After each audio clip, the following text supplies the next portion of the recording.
اعوذ باللہ من الشیطان الرجیم میں اللہ کے پناہ مانگتا ہوں شیطان مردود سے۔ اولم يروا كيف يبدئ الله الخلق ثم يعيده ان ذلك على الله يسير۔ کیا انہوں نے دیکھا نہیں کہ اللہ کس طرح خلق کی ابتدا کرتا ہے پھر اس کا اعادہ کر دیتا ہے؟ حقیقت یہ ہے کہ اللہ کے لیے یہ نہایت آسان ہے۔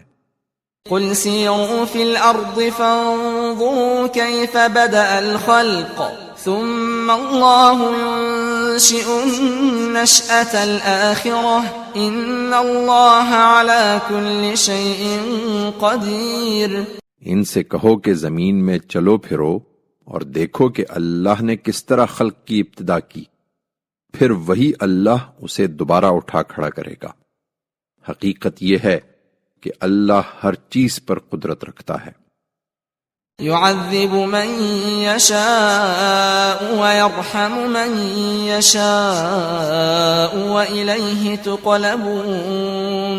پھر کسی کے اختیار میں نہ ہوگا کہ اس کے کسی فیصلے میں مداخلت کرے، وہ جس کو چاہے گا اپنے قانون کے مطابق عذاب دے گا اور جس پر چاہے گا رحم فرمائے گا، اور تم اسی کی طرف پلٹائے جاؤ گے۔ وما انتم بمعجزین فی الارض ولا فی السماء وما لکم من دون اللہ من ولی ولا نصیر۔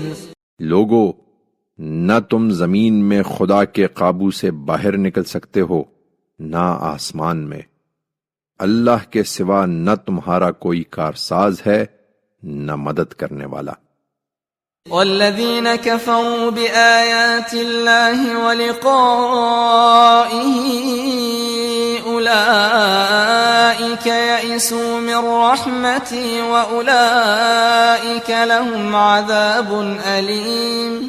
اور جنہوں نے اللہ کی آیتوں اور اس سے ملاقات کا انکار کر دیا ہے، وہی ہیں کہ میری رحمت سے محروم ہو کر مایوس ہو چکے، اور وہی ہیں کہ جن کے لیے دردناک عذاب ہے۔